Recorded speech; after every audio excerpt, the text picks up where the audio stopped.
My name is Walter James Calloway. I'm 88 years old, and I want to ask you something before we begin. Have you noticed your body doesn't forgive you the way it used to? A heavy meal, a bad night, a hard feeling. It used to bounce right off. Now it lingers. I noticed it too, and it took me most of a lifetime to understand why. I taught school for 38 years. I buried a wife I loved for most of my life, 2 brothers, and more doctors than I can count on both hands. And sitting here now, I'll tell you the one thing I'd carve into stone if I could. Most people don't die of old age, they die of small habits. It was the little things, the tiny choices they made every single day, over and over, without ever once stopping to question where they were leading. So sit down somewhere soft, pour yourself something warm.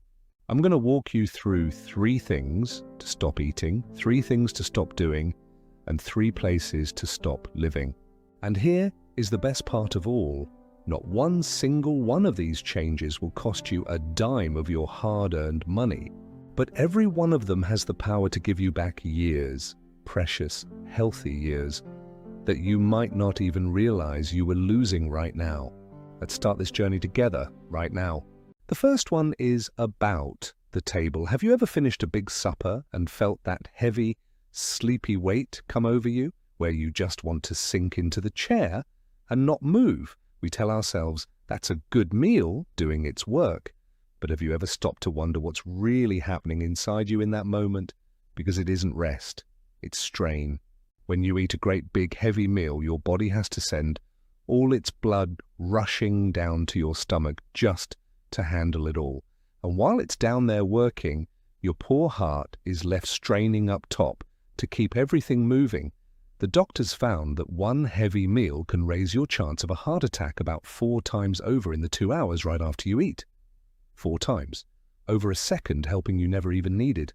So what do we do about it? Nothing complicated, I promise. My grandmother had a rule. She pushed back from the table at 8 parts full out of 10. And she lived to 96, sharp as a tack. Your stomach takes a full 20 minutes to tell your brain it's had plenty, so eat slow, set the fork down between bites, you've got nowhere to be. The second thing about food is harder, because it isn't about the food at all. Have you ever sat down to eat when you were good and angry? Or worried sick about something? You chew, you swallow, but it sits in you wrong, doesn't it? There's a reason for that. And once you understand it, you'll never do it again.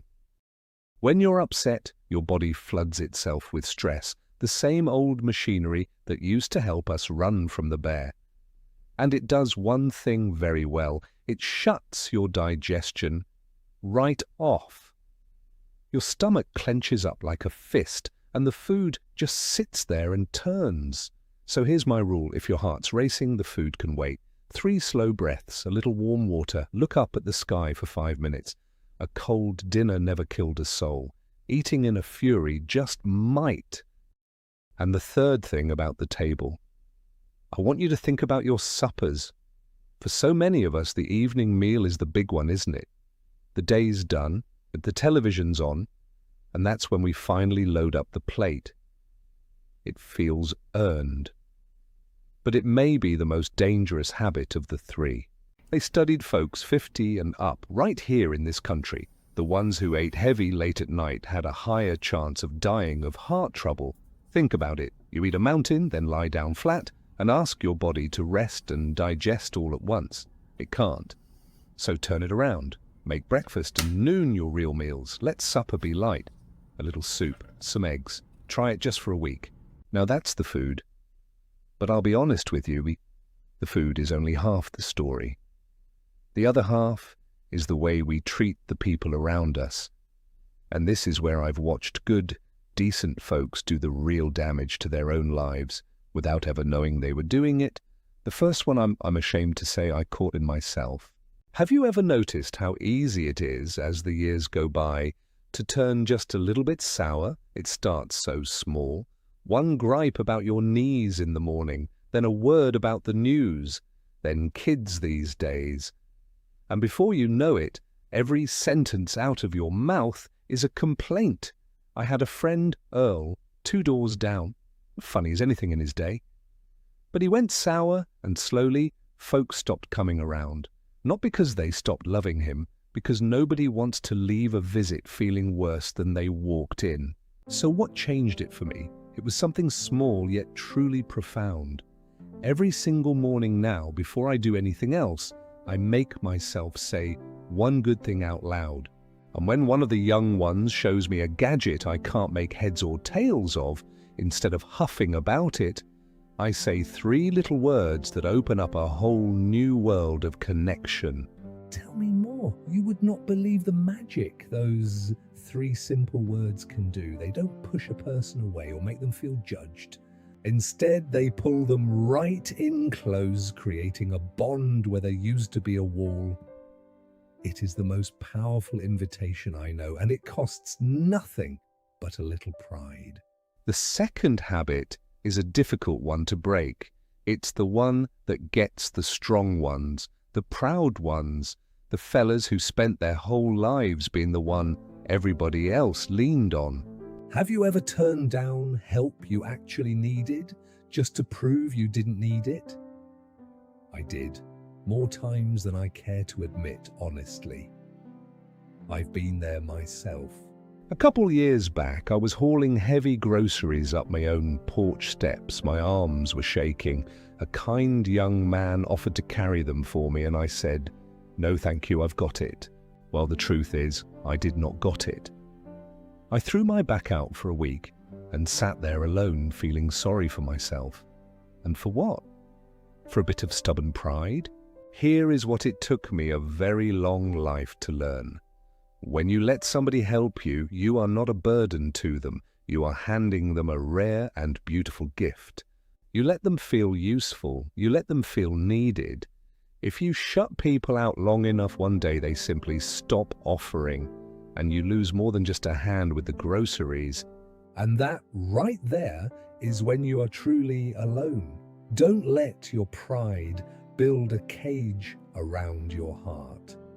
Open it up and let the world in. The third habit pushes away the very people we most want near us, the young ones.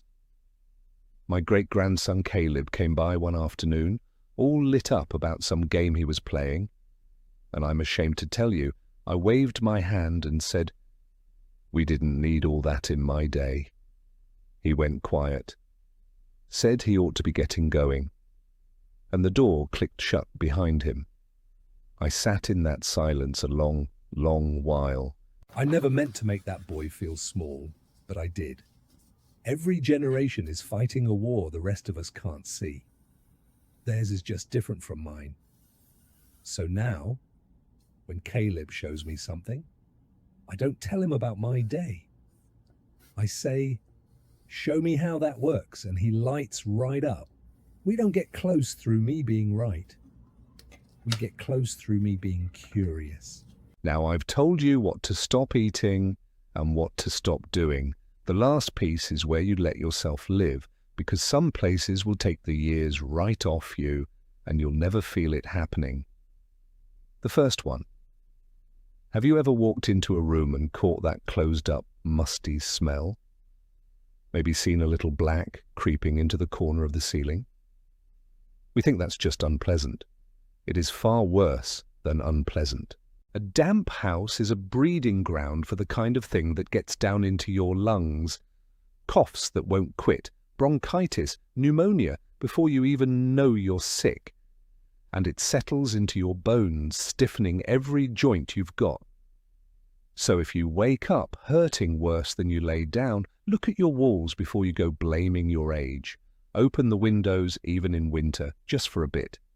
Let the sun in. Set a little dehumidifier humming in the corner.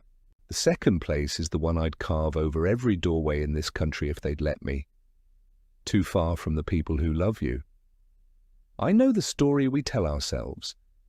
The kids are busy. I don't want to be a bother. I get along just fine alone.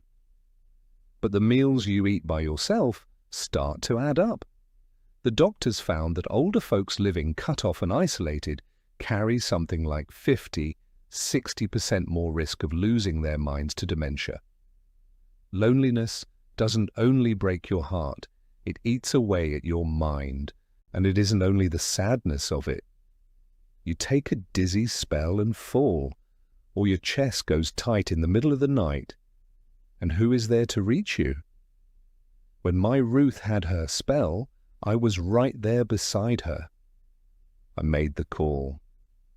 Sometimes that is the whole difference between a scare and a funeral, so live close enough to drop in. And if you truly can't, then build your people, the neighbor, the church group. Being near your people isn't soft. It is survival. And the third place? Somewhere loud and dirty in the air. The roaring road, the factory haze, air you can almost taste. You tell yourself you've gotten used to it. Your body never does. Steady traffic noise alone raises your heart trouble odds, and dirty air shaves close to 1.5 years off a life. Pick quiet, pick clean air. Can't move? Bring it indoors. A purifier, a few green plants, windows open on the good days. Now I could stop right there and you'd walk away with plenty, but if you shut this off now, you would miss the most important thing I have to say. The food is only ever half of it. You can eat just exactly right every day of your life, and if your heart is full of hate, you will still get sick. A man down the road did everything right, gone at 68. It wasn't his diet. It was 40 years of grudge against his own brother, carried like a sack of stones until it finally dragged him under. So you want to know what actually keeps an old body going?